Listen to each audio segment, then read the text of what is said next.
झूठ, फरेब और तानाशाही के खिलाफ मजबूती से चुनाव लड़ने की बात करते नजर आईं कांग्रेस प्रत्याशी दीपिका पांडे सिंह। सबसे पहले तो आपको बधाई। बहुत बहुत धन्यवाद।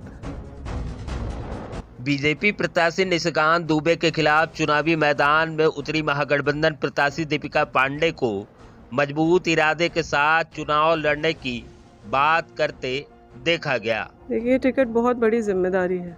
चुनावी टिकट को बड़ी जिम्मेदारी बताते हुए दीपिका पांडे ने आगे कहा कि बीते 15 सालों से यहां झूठ, फरेब और तानाशाही वाली राजनीति चल रही है और इसे समाप्त करना बेहद जरूरी है। 15 साल से जो आप कह सकते हैं झूठ, फरेब, तानाशाही, अपने लोगों को भी प्रताड़ित करने का जो व्यवहार रहा है सांसद महोदय का, उससे देवघर की जनता हो और गोड्डा के लोग हो। वहीं चुनावी दौरे के बीच विशेष मुलाकात में दीपिका पांडे को विकास के मसले पर भी अपना पक्ष रखते सुना गया और उन्होंने कहा कि आने वाले दिनों में गोड्डा लोकसभा क्षेत्र का संपूर्ण विकास मेरी प्राथमिकता होगी।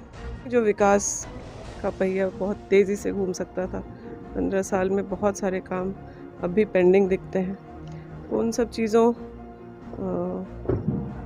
में जो देरी हुई है, इन सब बातों के लिए मैं यही कह सकती हूँ कि टिकट मिला है। जनता अगर आशीर्वाद दे तो 15 साल में जो काम नहीं हुआ या और बेहतर होना चाहिए था, मैं उसको 5 साल में करने का प्रयास करूँ। मेरे पास मेरे विधानसभा का परफॉर्मेंस है और डबल इंजन सरकार के ना रहते हुए भी, कोविड के प्रकोप के बाद भी हम लोगों ने बेहतर काम करने का प्रयास किया है।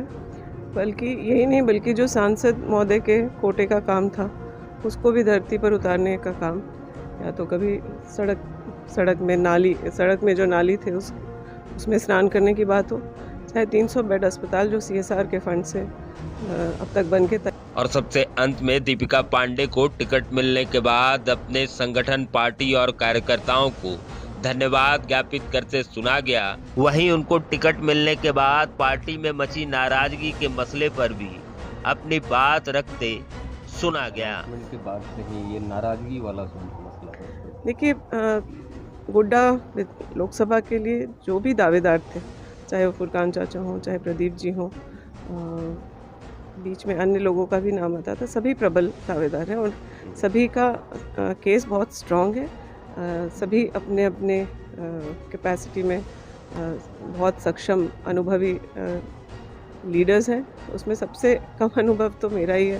मैं पहली बार की विधायक हूँ और मुझे पहली बार लोकसभा चुनाव लड़ने का अनुभव। हाँ, मैंने संगठन में काम करते हुए फुरकान चाचा के लिए भी 2014 में काम किया था और 2019 में अलायंस के जब कैंडिडेट थे तो प्रदीप जी के लिए भी काम किया था। तो ये जो बातें हैं, सभी वर्कर्स का इच्छा होती है कि उनके नेता को बेहतर मौका मिले। इस वजह से हो सकती है नाराज़गी, लेकिन मैं सबको मनाना है। नाराज़गी दूर करने के लिए क्या कर रहे हैं? मैं सब जो बड़े हैं मैं उनसे आशीर्वाद मांग सकती हूँ और जो छोटे हैं मैं उनको मना सकती हूँ। रिपोर्ट नागमणि, जी न्यूज़।